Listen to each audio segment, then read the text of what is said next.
নমস্কার বন্ধুরা, ঈশানের চ্যানেল খেয়ামনে তোমাদের সবাইকে স্বাগত জানাই।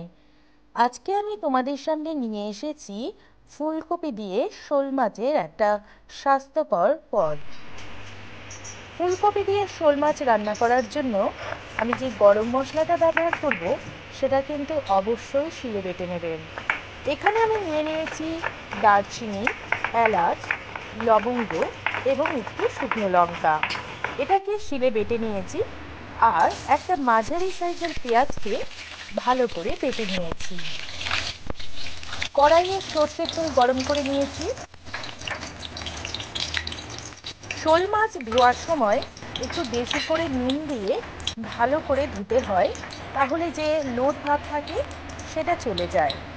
তারপর ভালোভাবে ধুয়ে নুন হলুদ মাখিয়ে নিয়েছি। তেল যখন খুব ভালোভাবে গরম হবে, অর্থাৎ ধোঁয়া উঠবে, তখন কিন্তু মাছগুলো কড়াইতে দিতে হবে।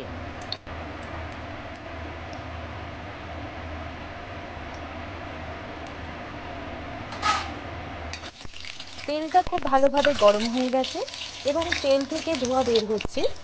এই সময় মাছগুলোকে এর মধ্যে দিয়ে দেব।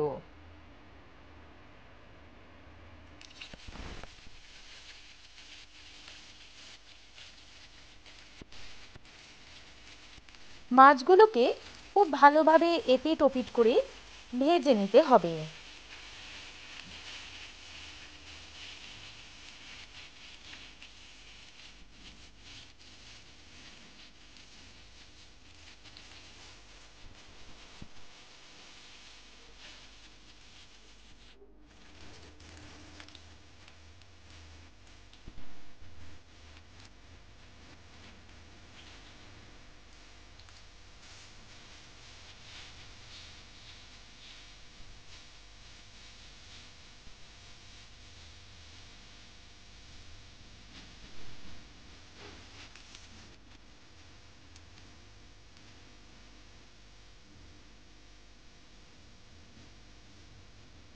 মাছগুলো ভালোভাবে ভাজা হয়ে গেছে। এরপর মাছগুলোকে তুলে নেব।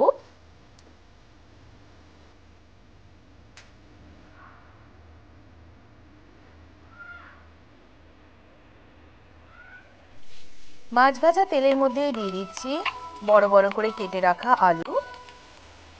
ফুলকপিগুলো আমি আগে থেকেই ভাপিয়ে নিয়েছি, সেগুলোকে এর মধ্যে দিয়ে দিলাম। ফুলকপি সবসময় একটু ভাপিয়ে নিয়ে রান্না করবেন, কারণ ফুলকপির মধ্যে অনেক পোকা থাকে। দিয়ে দিচ্ছি পরিমাণ মতো নুন, দিয়ে দিচ্ছি হলুদ গুঁড়ো,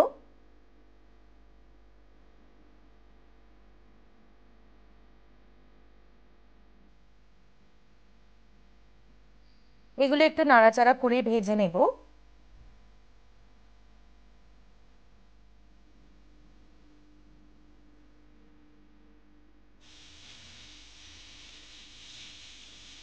এরপর এর মধ্যে পেঁয়াজ বাটাটা অ্যাড করে দেব।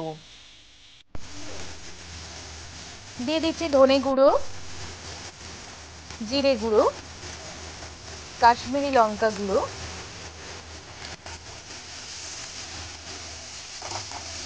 যদি আপনারা বাটা মশলা দেন তাহলে আলাদা করে জল দেওয়ার দরকার নেই, কিন্তু যদি গুঁড়ো মশলা দেন তাহলে মশলাটা পুড়ে যেতে পারে। এই কারণে খুব সামান্য পরিমাণে জল দিয়ে কষাতে হবে।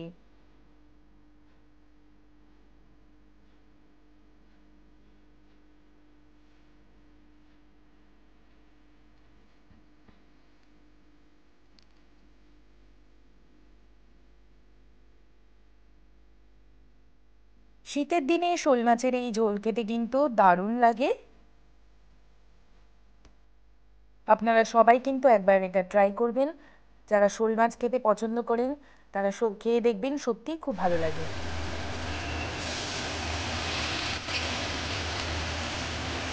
মশলা কষানোর পর যতটা আমি ঝোল রাখতে চাই সেই অনুযায়ী জল অ্যাড করে দিলাম। অবশ্যই গরম জল অ্যাড করবেন। এরপর ঢাকা দিয়ে দিয়েছিলাম। ঝোলটা যখন টকবক করে ফুটতে শুরু করেছে, অর্থাৎ ঝোলে বলক চলে এসেছে, তখন আমি দিয়ে দিচ্ছি শিলে বাটা সেই গরম মশলা। শিলে বাটা গরম মশলা দিলেই কিন্তু এত সুন্দর একটা গন্ধ বের হবে। আলু আর ফুলকপিগুলো সেদ্ধ হয়ে গেছে। এই সময় আমি মাছগুলোকে যোগ করে দিলাম। মাছগুলো দেওয়ার পর একটু রান্না হতে দেব।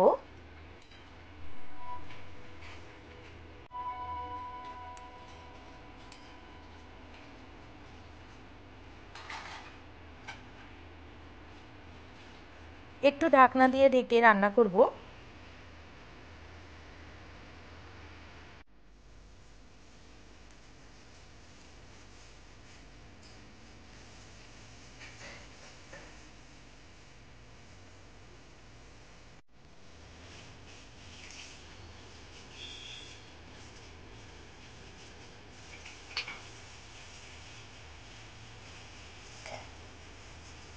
পেঁয়াজ বাটার সময় আমি একটা কাঁচা লঙ্কা বেটে দিয়েছিলাম।